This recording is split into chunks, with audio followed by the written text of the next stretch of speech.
video, I'm gonna talk about how to save money while on a road trip. Let's just get started. So I have a whole list on my phone if I can find it. I actually took notes this time. Aren't you guys proud of me?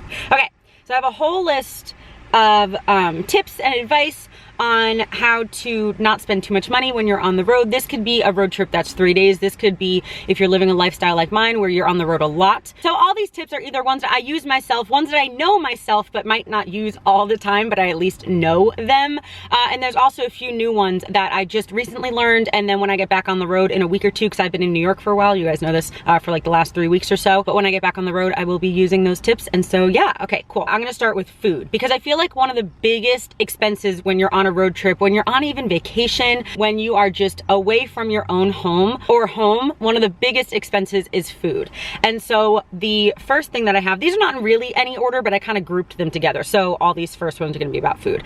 So the first one I have is don't buy snacks at gas stations or inside super touristy spots like gift shops or anything like that.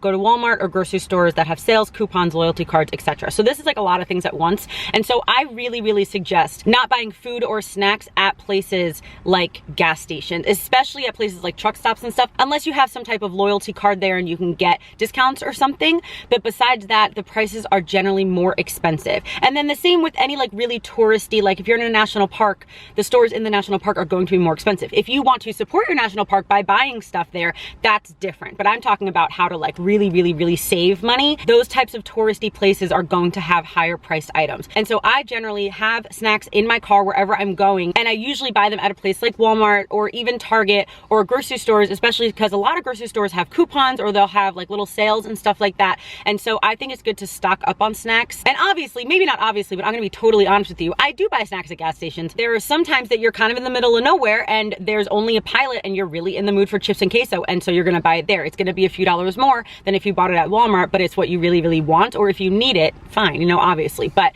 if you have the ability to plan more, I would really suggest going to a place like a Walmart or a grocery store to stock up on a lot of snacks, because it's just way cheaper than more touristy places, than gift shops and gas stations and stuff like that. So the next one is about eating out at restaurants. And so if you want to save money, obviously eating at restaurants is incredibly expensive depending on where you're going. Obviously, if you're going to McDonald's, it's actually still kind of expensive, weirdly enough. I feel like a meal at McDonald's nowadays is like $8, but still, if you're going to a restaurant every single night, you're gonna be spending a decent amount of money, versus if you are getting food to keep in your car, or if you're getting food to cook, which I'm gonna get to next, it's much cheaper. And so my kind of advice or tips on that is almost plan. Like, say you know that you're going through Minneapolis for 3 days and you're like, okay, I researched and I saw this restaurant that I want to try and this restaurant that I want to try. Then kind of keep it at that, you know? Like, I think doing research and planning a little bit can help you really save money,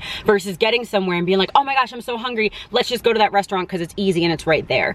That's going to have you spend more money. It just is. If you don't have food in your car, if you're not prepared for when you're hungry, you're going to just do whatever is easiest and probably spend more money at whatever's more convenient and what's around you. One of the other ways to save money going out to eat is going out to lunch instead of dinner. Usually lunch menus are way cheaper than dinner menus, and so maybe consider that. And so the third tip that I have is get a camping stove, a pot and a pan, or pot or a pan. I just have a pot in my car. I don't even have like a frying pan. A knife, utensils, some sort of plate or cutting board, and then keep things like pasta or rice with you in the car, or just anything like cans of beans or cans of really anything, or boxed anything, just as not even emergency, just as like, okay, I'm hungry and I don't want to spend money. I have a box of pasta in the car, or I have a box of whatever in the car, and then you can just find like a picnic bench somewhere or something, or if you have like a foldable table and you're just in a really big parking lot, and then you can just turn on your camping stove. I don't know if that's legal everywhere, so don't quote me on like where you can do that, because I really only done that in national parks, which I know is legal to have a camping stove.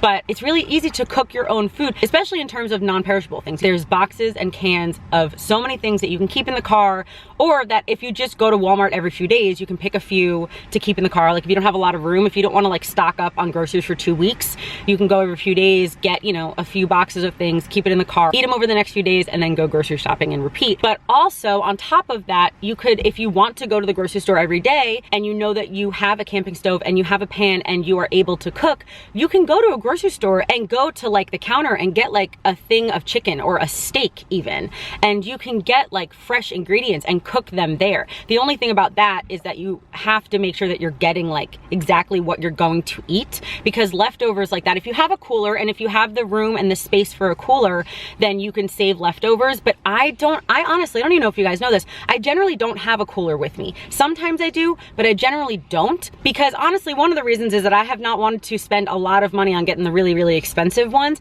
And the cheaper ones, like, yeah, they might keep your stuff cool for a day, but if it's anything that's really perishable, like meat or something, like I would feel iffy about leaving it in a cooler. And so if you're just using a cooler for like drinks or like keeping like some fruit cold or something like that, it might be fine, but I just get a little wary. I feel like I'm explaining a lot, but there's a lot to explain in a little amount of time. So I hope that I'm kind of making sense. But anyway, you can go to the grocery store and get like a whatever, like a chicken breast, and you can get like a bundle thing of broccoli, and you can cook for you and like whoever you're with. And if you just make sure that it's portion sized for you guys, then you won't have leftovers, and then that's like super easy to still eat healthy on the road. A lot of people think that you cannot eat healthy on the road, and I heavily disagree. I'm not saying that I eat healthy all the time, but it's definitely possible. Like I have a gluten allergy and I'm allergic to oats and I can't have fruit, and I still make it work on the road. What else did I write for this? Most meals are possible, especially if you keep them sort of simple. So even if you're making something like tacos, right? You can get a thing of tortillas for like $1, and then you can get things like chicken and just always cook it up. Or if you're a vegetarian, you can just get a bunch of like different vegetables. And then for spices, they have like, I wouldn't suggest getting like full sizes of like 18 different spices, but they have camping spices where like it might be like this big of a thing, but that has like 10 spices in it. And so you could still have like flavorful meals. And I would also suggest having some sort of oil, like olive oil or something in the car as like a cooking agent, because like I like to cook with butter, like I like the taste of butter, but you should have butter refrigerated. And again, I think it's more about having food in the car that won't spoil. And so another thing you guys know that I eat a lot is like pouched tuna or like canned chicken. And then I might go buy an avocado and buy a lemon and just kind of like mush it all together. And that's like a meal for me. Maybe have like a side of something crunchy, because I really like crunch, you know? And so they have crackers and chips and stuff that you can leave in your car for a few days. And so it's again, more about being prepared and also buying for your like portion size, so you're not wasting food, which in essence is, I mean, wasting food's not good anyway, but it's also wasting money. And then yeah, I say things like tuna and avocado, canned chicken, certain fruits and vegetables, protein bars, etc. are easy meals and necessary to have in the car. I literally at all times have at least 4 or 5 pouches of tuna, if not more. I also have like little like packets of mayonnaise, and I also have like salt and pepper that I took from like In-N-Out Burger that I just have. And then I have a thing of hot sauce, which for me is almost like necessary because that adds flavor to anything. And so I could just put the hot sauce in the tuna. I could buy an avocado, put that in the tuna. There's a lot of ways to use like canned meat. Even sometimes what I do is I'll buy guacamole pre-made, which is a little bit more expensive than making it by yourself. So you can absolutely make it by yourself if you want to. And then just, you know, get like an airtight container to put it in. But then I will have that out. Even if I don't have a cooler, I'll still just make sure that I eat the whole thing within 3 or 4 hours, you know, with some chips or with, you can use carrots or anything, obviously.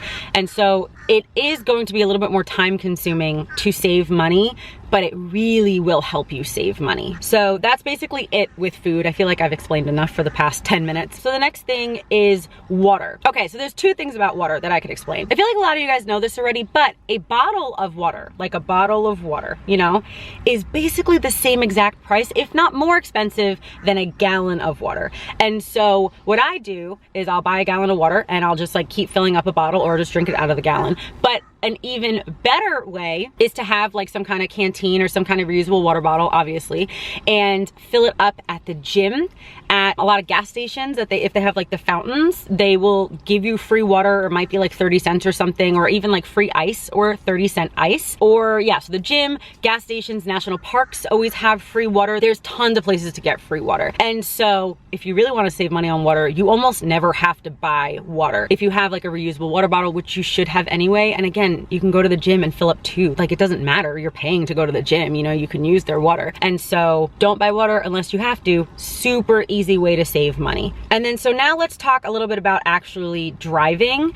And so these are things that I actually just learned, and so I haven't done it yet. Well, actually, like I searched it, and so I saw that it was a real thing. But I did not know this until like yesterday. If you go to Google Maps on your computer, I don't know if it does the same on your phone because I don't have Google Maps on my phone. I use just regular like Apple Maps. But if you go to Google Maps on your computer and you just type in gas, it will obviously show up all the gas stations near you, but it also shows the prices at those gas stations. And I did not know that it did that. And so I looked it up yesterday, and I think there was like, I think most of the gas around where I am in New York was about $3, but I think one was like $3.09 and one was like $2.91 or something like that. And so yeah, you think you're only saving 10 cents a gallon, but that adds up for sure over time. And so that's a way to do that. But there's also apps like Gas Buddy, which again, I've never really used these because I always just like, a lot of times I'm on the road and I stop for gas, I just want to make it like a quick stop. And so I don't generally look for gas stations in terms of price. I just kind of like get off the highway and go to a gas station. But there are apps that will show you in the area. So similar to what I just explained about Google Maps,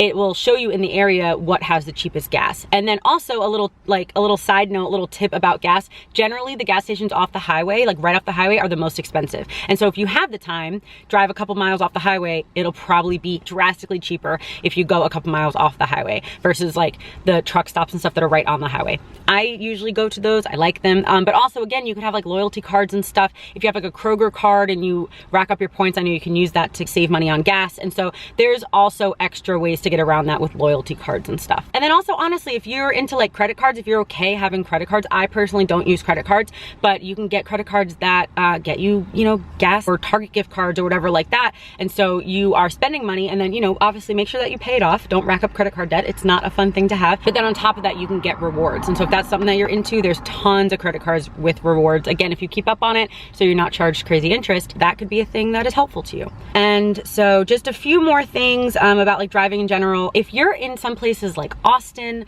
or like if you're on like the East Coast driving up 95, just look on your phone. Again, I know it's on Apple Maps and I'm sure it's on Google Maps. There's a little button that you can hit avoid tolls.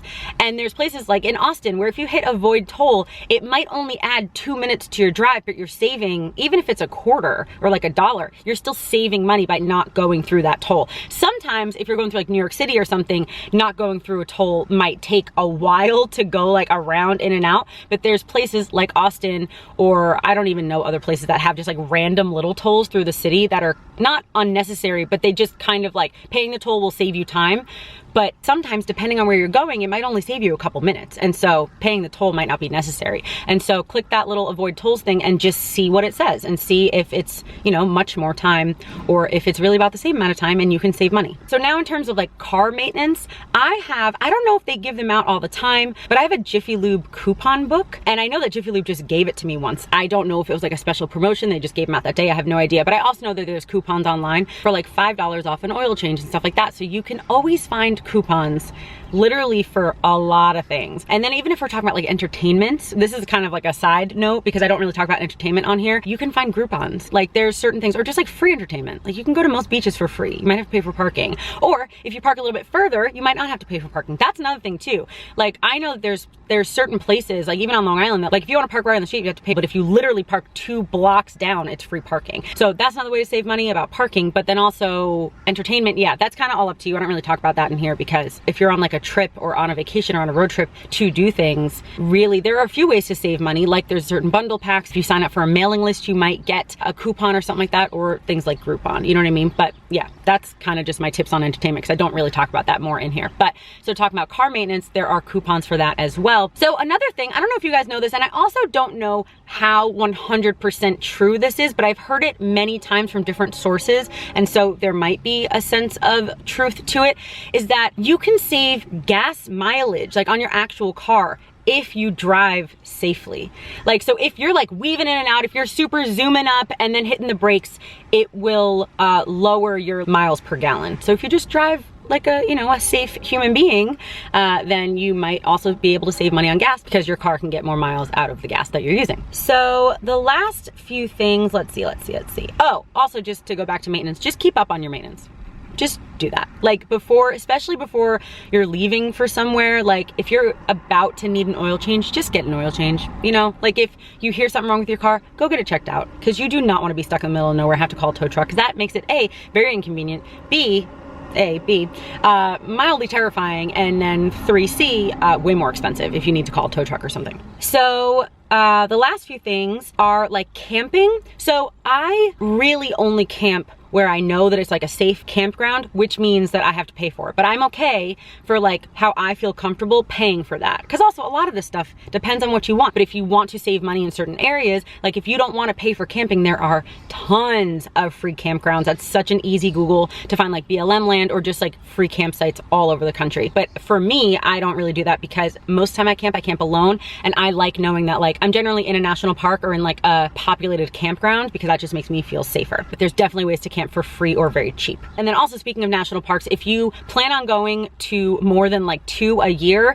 get the national park pass. It is so much cheaper than paying for separate national parks if you plan on going to multiple. And it costs $70 a year, I believe. And so I get one every year. So another thing about planning about food, planning about where you're gonna go get gas because it's cheaper. Another thing that I would say to plan is buying souvenirs. And so you might go somewhere like the Tetons and you might go to one of their gift shops and you might want to buy everything.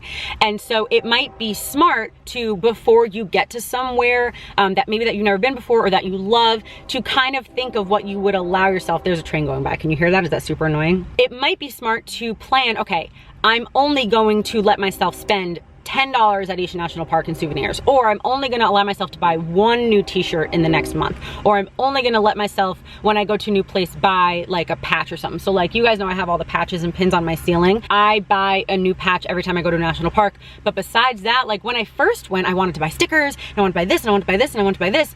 And it's like, well, I don't really need them because I didn't do anything with them. And now I just have stickers that are not even on anything. But if you're gonna use it, obviously it's different. But like, you really might just get tempted if you go into a store to just kind of buy everything, like impulse shopping kind of. But if you plan, this is my budget for any souvenirs I'm buying, or this is my budget for clothes that I'm buying. Because you might go to a new place and it's like, ooh,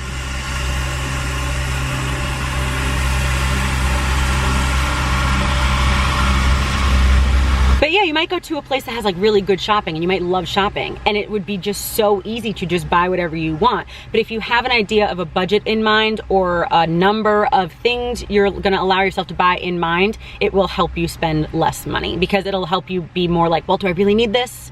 Do I really want this? Am I really gonna use it? Is it really gonna bring me joy or make me happy, you know? So just kind of contemplating that stuff / planning a little bit before you get somewhere will help. So the last thing on my list is talking about Planet Fitness. So you guys know that I have a Planet Fitness membership. I have the black card, which means that it's like $21 a month, but I can go to any Planet Fitness in the country, and it's like unlimited. Like I can go like 8 times a day if I wanted to. And so I used to go to the gym, but I also really use Planet Fitness for showering. And so 20 bucks a month to have unlimited showers is much cheaper than, say, showering at a truck stop, which I think it's like $7 something to shower at a truck stop, or even showering at a national park is like $3 or something like that. And so that kind of stuff adds up. And so, and also it's much more convenient to have a Planet Fitness membership because they're just kind of everywhere. And so it's, in my opinion, the cheapest way to shower. Obviously, some people who live in their car, live in a van, live in an RV, have like those like outdoor shower things where they just kind of shower, like literally that they can hook something up to their RV or something. I don't do that, or haven't at least. Maybe I might like try it one day for a video in a bathing suit, obviously. But when I'm on the road, I shower either at friends or family members' houses, or I shower at Planet Fitness. Make sure that you have shower shoes. PS, just get a pair of flip-flops. Make sure that you have those. He's coming back, the truck. But that's gonna be it for this video. Thank you guys so much for watching. I really hope that you enjoyed it and maybe learned something that you just kind of didn't think of before in terms of saving money on the road. There are obviously other ways to save money while on a road trip. I know I did not mention them all. So if you have any other tips that you've used, let us know in the comments so we can all share, we can all learn from each other. That would be awesome. And that's gonna be it. I love you, Jesus loves you, and I'll talk to you later. Bye.